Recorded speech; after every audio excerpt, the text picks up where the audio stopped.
Bukang Liwayway ni Hilaria Labog. Isang araw, napagdesisyonan ng dalagang si Veronica na iwan ng kabukiran upang makipagsapalaran sa Maynila. Ano ka sa Maynila?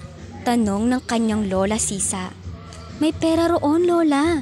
Sagot naman ng dalaga. Huwag kang luluwas dahil ang talayuma ko. Hindi perang makukuha mo roon kung hindi luha. Araw at gabi kung isipin ni Veronica ang maikling sagutan nila ng kanyang lola. Pero makalipas ang 2 linggo ay hindi nito natiis ang dalaga at napapayag sa kanyang kagustuhan. Palarin ka man o hindi, parati mong tatandaan na bumalik dito sa atin. Nasa sariling tahanan lang ang langit nating mahihirap. Bilin ng matanda. Hindi alam ng kanyang lola na kasabay ni Veronica ang kanyang mga kaibigan na sina Lydia, Angelita at Kunching na pareho ring magtatrabaho sa paggamutang Riverview. Mabuti na raw ang maging katulong sa ospital kaysa mamasukan sa kamag-anak dahil mahasa ang kanilang Ingles at maaaring mapagkamalan silang mga nurse kinalaunan. Pagsang-ayon ng magkakaibigan sa isa't isa, ito ang nagpapalakas ng loob ni Veronica. Doon, nakilala ng dalaga si Edgardo na namamahala sa information ng pagamutan. Kinalaunan ay naging magkasintahan ng dalawa. Nagpadala ng isang liham si Veronica sa kanyang lola Sisa na siya ay nasa magandang kalagayan kasabay ng kanyang pagpapadala ng 20 pisong sahod nito habang itinabi naman niya ang 10 para sa sarili. Naging kulay rosas ang pag-iibigan ni Edgardo at Veronica. Ang pagamutang Riverview ang naging langit ng kanilang pagsasama at ipinangako ni Edgardo na bago matapos ang taon ay magpapakasal na sila.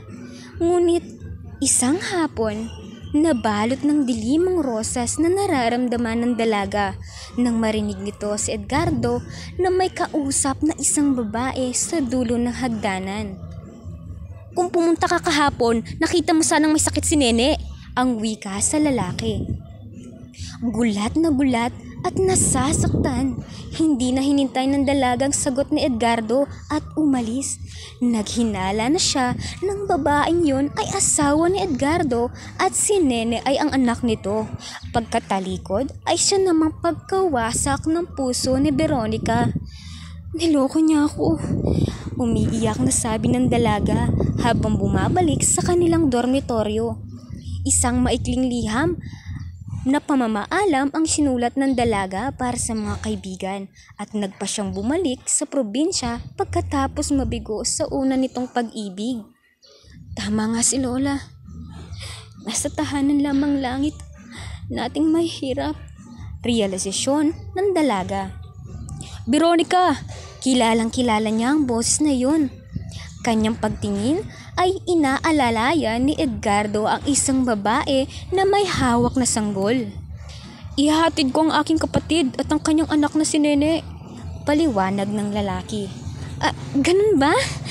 Natutuwang bigkas ng dalaga habang gumuguhit ang bukang liwayway sa kanyang muka at sa halip na umuwi sa probinsya ay muling nagbalik sa pagamutan. Ngayon, hindi na siya nag-iisa, kasabay na niya si Edgardo.